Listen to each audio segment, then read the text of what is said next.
Hello नमस्कार साथियों, आप सभी का स्वागत है। मेरा नाम है सचिन आनंद। मैं आप लोगों को डच के बारे में बता रहा था, जिसे हमने एक लेक्चर ले भी लिया है। और आप लोग इस लेक्चर को देखने से पहले उस लेक्चर को देख लीजिएगा, तभी जाकर ये लेक्चर बढ़िया से समझ में आएगा। तो हमने डच के बारे में बताया था और डच को शुरू किया हो। इससे पहले जो है हमारे देश में पुर्तगाल आ चुके हैं, इनके बाद जो है डच आए हैं। तो डच के बारे में, डच क्या है मैं इनको बता दिया हूँ। डच जो है ये नीदरलैंड का निवासी है। तो मैं थोड़ा सा जो फर्स्ट लेक्चर में बताया हूँ, मैं उनसे आगे आगे बताऊँगा, ठीक है। तो ये जान लीजिए। मान लीजिए कि ये भारत है, क्या है, मान लीजिए ये क्या है, भारत है, ठीक है। इस भारत के अगर इस तरफ देखिएगा तो ये बंगाल की खाड़ी है, और बंगाल की खाड़ी कब पर इंडोनेशिया पड़ता है, ठीक है। इंडोनेशिया के कुछ द्वीप हैं, उस द्वीप का नाम याद रखिएगा। जैसे जकार्ता हो गया, मलाया हो गया, जावा, ये सभी का सभी द्वीप जो है ना इंडोनेशिया के अंतर्गत आता है। क्या हो गया, जकार्ता हो गया, मलाया हो गया, जावा हो गया। इस प्रकार से बहुत सारे द्वीप हैं जो इंडोनेशिया के अंतर्गत आते हैं। मैं आपको बता दूं, जो डच है ये सबसे पहले भारत नहीं आकर ये इंडोनेशिया आया। इनका मेन फोकस इंडोनेशिया पर था। क्यों था? जो इंडोनेशिया है, इंडोनेशिया को मसालों का द्वीप कहा जाता था, और इसलिए जो डच है पहले इंडोनेशिया आया और यहाँ से मसाले को लेकर गया अपने देश, और अपने देश के आसपास अपने देश में भी बेचा, और अपने देश के जो अगल बगल के और भी देश उसे भी बेचना शुरू किया। तो उन्हें काफ़ी मुनाफा हुआ। तो इंडोनेशिया का मेन फोकस क्या था? सॉरी, जो डच है इसका मेन फोकस क्या था? वो इंडोनेशिया था। बस समझिए, जो पहला डच व्यक्ति है जो इंडोनेशिया आया था उसका नाम था कार्लिनस। क्या नाम है? कार्लिनस, ठीक है, याद रखिएगा। क्या बोले हम? कार्लिनस, ठीक है, कार्लिनस। यहाँ पे मैं लिख देता हूँ कार्लिनस, कार्लिनस देहस्तमान, देहस्तमान, ठीक है। ये कार्लिनस देहस्तमान ये पहला डच व्यक्ति था जो इंडोनेशिया आया था। जैसे वास्को डी गामा पहला पुर्तगाली व्यक्ति था जो भारत आया था, उसी प्रकार से जो कार्लिनस देहस्तमान है ये पहला डच है जो इंडोनेशिया आया था। कार्लिनस देहस्तमान को हाउटमैन भी कहा जाता है। इसका दूसरा नाम क्या है? हाउटमैन, हाउटमैन, ठीक है, हाउटमैन। तो इनका दूसरा नाम क्या है जो है? वो हाउटमैन है। इस चीज को ध्यान रखिएगा, ठीक है। हो गया, ध्यान रखिएगा। ये जो है 1595 ईस्वी में इंडोनेशिया आया था। कब आया था? ये 1595 ईस्वी में इंडोनेशिया आता है। कौन? कार्लिनस देहस्तमान, ठीक है। और जब ये आया तो यहाँ के, जैसे ये आप देख सकते हैं, यहाँ के जो इंडोनेशिया है, इंडोनेशिया आने के बाद ये तो 1595 में ही प्रवेश कर गया है, कौन? डच है। ये इंडोनेशिया का जो वांटम जगह है, कौन सा जगह? इंडोनेशिया में एक जगह पड़ता है, उसका नाम क्या है? वांटम। क्या बोले? वांटम, ठीक है। इंडोनेशिया का जो वांटम जगह है इसको सबसे पहले डच ने जीता। किस जगह को? इंडोनेशिया के वांटम जगह को सबसे पहले जीता। अगर एग्जाम में पूछा जाए कि डच ने सबसे पहले किस जगह को जीता था, तो वो वांटम जगह को जीता था। जो वांटम जगह कहाँ पड़ता है? इंडोनेशिया का में पड़ता है, ठीक है। और इसने यहाँ पर 1602 ईस्वी में यहाँ पर अपना पहला व्यापारिक कोठी स्थापित किया। बस समझ गए? तो यानी कि इंडोनेशिया जो डच है, वो सबसे पहले अपना कोठी कहाँ स्थापित किया? तो वो इंडोनेशिया में किया, और इंडोनेशिया किस जगह पे किया था? वांटम जगह पर किया था, ठीक है। इस वांटम जगह पर पुर्तगाल का अधिकार था उसको हराया, और उनको हराकर फिर क्या नाम है, डच ने अपना यहाँ पे अधिकार जमाया, किस पे, वांटम पर। इस बात को आप समझिए। इनके बाद आप ये देख सकते हैं, ये जकार्ता द्वीप है, ये मलाया द्वीप है। जकार्ता द्वीप और मलाया द्वीप के बीच में एक महत्वपूर्ण जल संधि है, जिसे मलक्का का जल संधि के नाम से जाना जाता है। ये जो मलक्का की जल संधि है, ये मलक्का का जल संधि भी पुर्तगाल के अंदर था, यानी कि पुर्तगाल के अधीन में था। बाद में डच ने इस मलक्का के जल संधि पर भी कब्जा कर लिया, यानी 1741 में जो मलक्का की जल संधि है, इस पर भी इसने डच ने कब्जा किया। बात को समझ पाई कि नहीं? तो 16 जून को उसने क्या किया, वांटम को जीता। इसके बाद उसने क्या किया, उसने क्या किया, 16 जून की बात देखिएगा, 16 जून के बाद 1605 याद रखिए, कौन कौन ईस्वी है जो 1605 है, इसको भी ध्यान रखिए।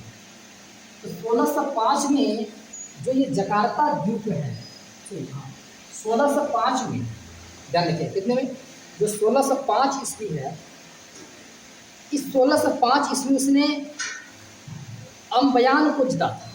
अम्बयान को जीता था, किसको, अम्बयाना को जीता था। ये अम्बयाना जो कहाँ पड़ता है, इंडोनेशिया में पड़ता है। तो अम्बयाना को जीतने वाला कौन है, 1605 में अम्बयाना को भी जीता, किसने, डच ने जीता। किसको हरा कर जीता, तो पुर्तगाली को हरा कर जीता 1605 में। बात समझ गए? तो यानी जो डच है, इसका मेन फोकस कहाँ था, इंडोनेशिया पे था, और इसने इंडोनेशिया के कुछ क्षेत्र को भी जीता, जैसे वांटम को जीता है, अम्बयाना को जीता है। 1741 में जाकर जो मलक्का जल संधि उसको भी जीत लिया पुर्तगाली को हराकर। बस समझ गए? लेकिन इनके बाद इंडोनेशिया की अगर हम बात को छोड़ दें, तो इंडोनेशिया के बाद जो है, जो डच है, उसने भारत की ओर बढ़ा, किस तरफ बढ़ा, उसने भारत की तरफ बढ़ा। और उसने जब भारत की तरफ बढ़ा, तो उसे सबसे पहले जो आंध्र प्रदेश में एक जगह है, क्या है, आंध्र प्रदेश में एक जगह है, उन जगह का नाम क्या है, उस मसूलीपट्टनम, क्या है, मसूलीपट्टनम। मसूलीपट्टनम कहाँ पड़ता है, मसूलीपट्टनम, ठीक है, पट्टनम। तो मसूलीपट्टनम कहाँ पड़ता है, ये आंध्र प्रदेश में पड़ता है। कहाँ पे, आंध्र प्रदेश में पड़ता है, ध्यान रखिएगा, प्रदेश में पड़ता है। तो डच ने सबसे पहले भारत में जो व्यापारिक कोठी स्थापित किया था, या कह सकते हैं जो फैक्ट्री स्थापित किया था, वो मसूलीपट्टनम में किया था, जो आंध्र प्रदेश राज्य में स्थित था। ये कब स्थापित किया था, तो 1605 ईस्वी में स्थापित किया था। आप यहाँ देख सकते हैं कि जो 1605 ईस्वी है, इस 1605 ईस्वी में डच ने दो प्रमुख काम किया। पहला क्या किया था, कि जो पहला क्या, अम्बयाना को जीता, जो इंडोनेशिया का क्षेत्र था। इनके बाद 1605 में उसने किसको जीता, मसूलीपट्टनम को जीता, जो भारत का क्षेत्र है। क्लियर हो गया? यानी अगर एग्जाम में पूछ लिया जाए कि डच भारत कब आया था और सबसे पहले कहाँ पर अपना व्यापारिक कोठी स्थापित किया, तो वो मसूलीपट्टनम में स्थापित किया था। कब, 1605 में स्थापित किया। ध्यान रखिएगा, इसी मसूलीपट्टनम में जो डच है, इसने और भी चीज़ों को स्थापित किया मसूलीपट्टनम। अच्छा, मसूलीपट्टनम के बाद एक और राज्य आता है, एक और स्थान आता है जो तमिलनाडु और आंध्र प्रदेश के सीमा पर पड़ता है। उनका नाम याद रखिएगा, पुलिकट। क्या है, पुलिकट, ठीक है, पहले पर ध्यान रखिए, पुलिकट, ठीक है, पुलिकट। तो पुलिकट तमिलनाडु में पड़ता है, जो आंध्र प्रदेश और तमिलनाडु के बॉर्डर पर है, ठीक है, लेकिन ये मूल रूप से तमिलनाडु के अंतर्गत ही आता है। यहाँ पे इसने 1610 ईस्वी में, यहाँ पे इसने 1610 ईस्वी में क्या किया था, कि यहाँ पर वस्त्र का कारखाना स्थापित किया, वस्त्र का कारखाना स्थापित किया। और ध्यान रखिएगा, ये पुलिकट है ना, ये पुलिकट को इसने मुख्यालय भी बनाया, किसने? डच ने। अगर भारत में अगर पूछा जाए कि डच का मुख्यालय कहाँ था तो वो कौन था? पुलिकट था।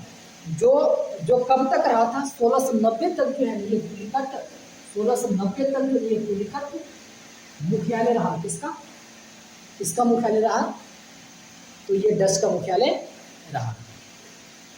देखिए पुलिकट में इसने और भी कारखाने स्थापित किया। कौन कौन सा कारखाना था? इसने यहाँ पे जो है बारूद का, क्या बोला? इसने यहाँ पे बारूद का भी यहाँ पे कारखाना लगाया था पुलिकट में। और यहाँ पे इसने टकसाल को स्थापित किया। इसको टकसाल को भी यहाँ स्थापित किया। ये टकसाल क्या होता है? ये सिक्के सिक्के बनाने वाला एक जगह होता है, ठीक है। और इस टकसाल में क्या बोले? इस टकसाल में जो है ना, इसने स्वर्ण सिक्का बनाना शुरू किया था। कौन सा सिक्का? स्वर्ण सिक्का। इस टकसाल में स्वर्ण सिक्का बनता था। आई बात समझे? इस टकसाल में क्या बनता था? स्वर्ण सिक्का बनता था। स्वर्ण सिक्का इस टकसाल में बनता था। और इस स्वर्ण सिक्का को क्या कहा गया था? पगोरा। इसे पगोरा कहा जाता है, ठीक है। अगर एग्जाम में पूछ ले कि पगोरा क्या है तो क्या कहोगे? जो स्वर्ण सिक्का है, स्वर्ण सिक्का को पगोरा कहा गया था। जो किसने चालू किया था? डच ने चालू किया था। एक चीज और ध्यान रखिएगा, ये जो मसूलीपट्टनम है, इस मसूलीपट्टनम में डच ने नील का व्यापार करना शुरू किया। किसका व्यापार? यहाँ पे इसने नील का व्यापार करना शुरू किया था। इस चीज को ध्यान रखिएगा। तो आप यहाँ देख लीजिए, क्या मसूलीपट्टनम को देख लिया और पुलिकट को देख लिया। तो डच ने सबसे पहले भारत में अपना फैक्ट्री कहाँ स्थापित किया? तो मसूलीपट्टनम में स्थापित किया। कब किया? 1605 में किया। मसूलीपट्टनम कहाँ पड़ता है? आंध्र प्रदेश में। और ये मसूलीपट्टनम में किसका व्यापार होता था? नील का व्यापार होता था। अब यहाँ देखिए, इससे नीचे आएगा तो पुलिकट पड़ता है। पुलिकट कहाँ पड़ता है? तमिलनाडु में। यहाँ पर इसने 1610 में क्या किया? 1610 में यहाँ पर इसने फैक्ट्री स्थापित किया। और ये पुलिकट जो मुख्यालय में रहा। किसका मुख्यालय रहा? किसका मुख्यालय? डच का मुख्यालय रहा। और यहाँ पे इसने बारूद का फैक्ट्री भी स्थापित किया। यहाँ टकसाल को भी स्थापित किया। टकसाल में स्वर्ण सिक्का बन रहा था और इन स्वर्ण सिक्का को पगोरा कहा गया। तो यहाँ तक इसने काम किया। कौन? डच ने। इनके बाद ये जो है ये बंगाल का क्षेत्र पड़ता है। ये कौन सा क्षेत्र पड़ता है? बंगाल का क्षेत्र। जो बंगाल का क्षेत्र है, इस क्षेत्र पर भी इसने क्या किया? अपना फैक्ट्री को स्थापित किया, ठीक है। तो ध्यान रखिएगा, एक है कासिम बाजार। क्या बोले? जो कासिम क्या है? यहाँ पे कासिम बाजार है। कासिम बाजार, ठीक है। इस कासिम बाजार में इसने क्या स्थापित किया था? रेशम का चक्री लगाया था। यहाँ पे इसने क्या लगाया था? रेशम का चक्री। रेशम का चक्री का मतलब क्या कर सकते हो कि यहाँ पे रेशम का फैक्ट्री यहाँ पे स्थापित किया था, जिसमें 3000 कर्मचारी काम कर रहे थे। इसमें कितने कर्मचारी काम कर रहे थे? 3000 कर्मचारी काम कर रहे थे। कहाँ पे? कासिम बाजार में, ठीक है, यानी कि बंगाल में। और इन्हीं कासिम बाजार और इन्हीं बंगाल में जो है एक और चिंसुरा पड़ता है। क्या बोले? चिंसुरा। इस चिंसुरा में भी क्या बोले? इस चिंसुरा में भी इसने जो डच है यहाँ पर अपना जो है ना कोठी स्थापित किया, या कह सकते हैं फैक्ट्री स्थापित किया। चिंसुरा से क्या चीज़ का व्यापार होता था? तो याद रखिएगा, अफीम का व्यापार होता था। यहाँ पे कौन सी? अफीम। अफीम के बाद और दो चीज याद रखिएगा, अफीम हो गया, सोरा हो गया। क्या बोले? सोरा। रेशम वस्त्र। क्या है? रेशम वस्त्र, ठीक है। कौन सा वस्त्र? रेशम वस्त्र, ठीक है। इन सब का यहाँ पे यानी कि जो चिंसुरा है, यहाँ से अफीम, सोरा, रेशम वस्त्र का व्यापार होता था, ठीक है। इनके बाद जो डच है उसने पटना में भी अपना फैक्ट्री स्थापित किया। बात समझ गए? इनके बाद ये वाला जो आप इलाका देखते हैं, अगर आप थोड़ा सा इधर देख लें, अगर इधर थोड़ा सा इधर अगर मैं देख लूँ तो यहाँ पर जो इलाका पड़ता है, यहाँ पर जो इलाका पड़ता है वो गुजरात है। क्या है? गुजरात है। इस गुजरात की जो सूरत जगह है, कौन सा? सूरत जगह है।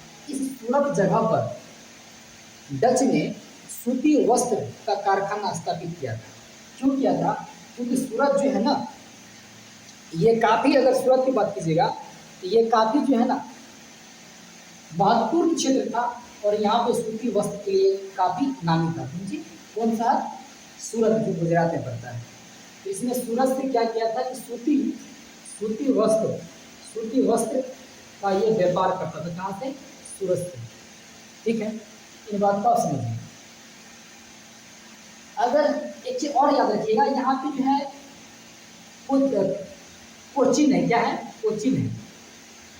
ठीक है, ये कोचीन है। इस कोचीन पर भी जो है डच का अधिकार हो गया। इस कोचीन पर भी किसका अधिकार हो गया? डच का अधिकार हो गया। और कब हो गया? 1663 में हो गया। ध्यान रखिए, ये जो कोचीन है, क्या बोले हो? ये जो कोचीन है, ये कोचीन पुर्तगालियों का ये प्रमुख मतलब स्थल था। एक क्या कह सकते, यहाँ जो है ना, ये कोचीन में जो है ना, पुर्तगालियों का ये मुख्यालय हुआ करता था। तो इस कोचीन को भी जीत लिया किसने? डच ने जीत लिया। और डच जो है केवल अपने बल पे नहीं जीता, इनको साथ देने वाला जो कालीकट का शासक था, कालीकट का शासक हो गया और डच, ये दोनों मिलकर जो है जो पुर्तगाली को हराया। इसके बाद जो यहाँ पर अपना व्यापारी को भी स्थापित किया। कब? 1663 में। समझ गए? तो कब भारत में जो है कब और कहाँ पे डच ने अपना व्यापारिक कोड भी स्थापित किया, मैंने इस चीज़ को आपको बता दिया। ठीक है, तो यानी कि एक समय, यानी कि 1700, अगर हम 50 की बात करें तो 1750 ईस्वी तक जो है ना डच, 1750 ईस्वी तक जो है ना डच का लगभग 39% मार्केट पर कब्जा हो गया। 1750 पर लमसम क्या हो गया? 39% मार्केट पर कब्जा हो गया। ठीक है, लेकिन एक चीज ध्यान रखिएगा, इनके बाद 1600 में तो अंग्रेज का भी एंट्री हो जाता है भारत में। तो लेकिन एक चीज ध्यान रखिएगा कि जो 1795 है, 1795 है, ये 1795 ईस्वी में ये जितने भी जगह है, इन सभी जगह को छीन लिया गया। और किसने छीन लिया? तो अंग्रेज ने छीन लिया। 1795 में पेरिस का संधि हुआ था।